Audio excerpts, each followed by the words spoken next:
Welcome to Weekend Rooster, where everybody's favorite topic is maintenance. Yeah, right.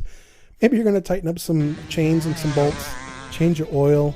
In my particular case, I didn't tighten some stuff up and I lost a bolt out in the middle of the desert. Thankfully, I was able to find it, but I didn't have my pack with me.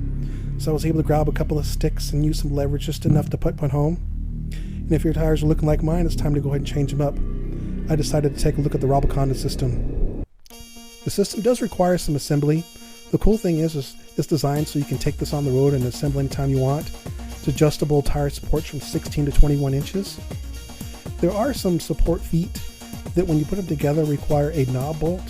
When you're securing this thing down, don't lose it when you're taking it apart or you will not get this thing back together. It's important to make sure that the additional tire supports match the diameter that you started with. In this case, I'm doing a 21 for the front and an 18 for the rear. The lever for the bead breaker does have a curve on it.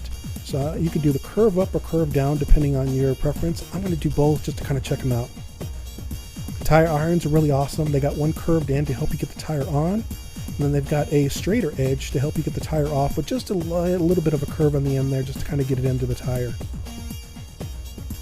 Now I'm going to go ahead and start off with the removal of the rim lock. I'm going to have that on the opposite side of the bead breaker. Just a good place to start and give me some room. Once you get the bead breaker and your tire iron ready to go, get your bead breaker as close to the rim as possible.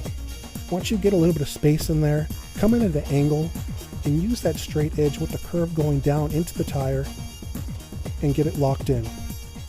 Then you can progressively start doing additional tire irons just a couple of inches apart. Once you have those in there, take off small bites and start working your way around the tire. At this point, you could continue to put more tire irons on there and work your way around the whole tire, but you'll find as you use your leverage and get that first little quarter of the tire really going, that's not really necessary. You can just take it and flip it over, and you're going to use that bead breaker now to actually help you remove the tire.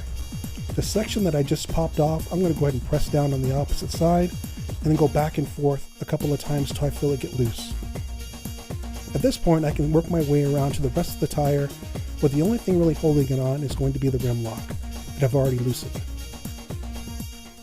I've chosen to go ahead and reuse my foam insert and use the foam insert I had in originally, so I'm going to go ahead and re-lube this. If you're going to have a brand new one, it's extremely important that you do use the lube included. Although it does help with the installation of the tire, it's really designed to reduce the friction between the foam and the tire, or will destroy your foam. Ask me how I know that. Now at this point, I'm just going to use my foot and kind of rotate the tire around, pressing on the tube just to kind of insert it in there. I'm going to use some soap and spray it on there. Any kind of lubrication helps. At this point, since everything's really lubed up, it's going to be a little bit tough to get the rim lock back into place. But if you use your knees to kind of hold your tire in place and get that rim lock in there, and then press about 10 and 2 with your weight, it should slide right on.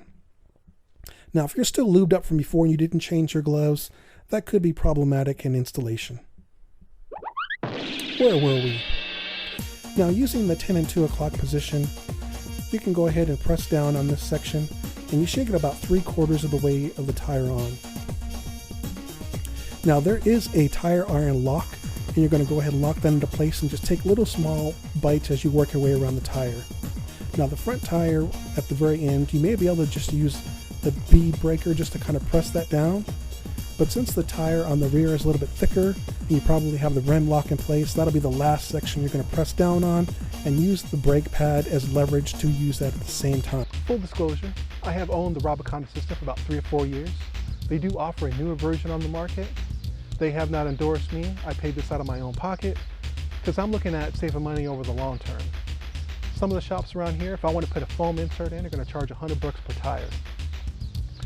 Not only that, you got to take it down there, bring it back. By the time I've done all that, I've already changed my own tire. Now, I didn't do a 3-minute tire change like you've seen on their videos. However, I think if you put the time in to practice it, you could get in the 3-minute range.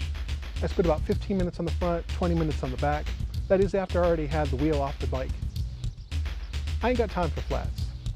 So in my opinion, I think it's worth the investment.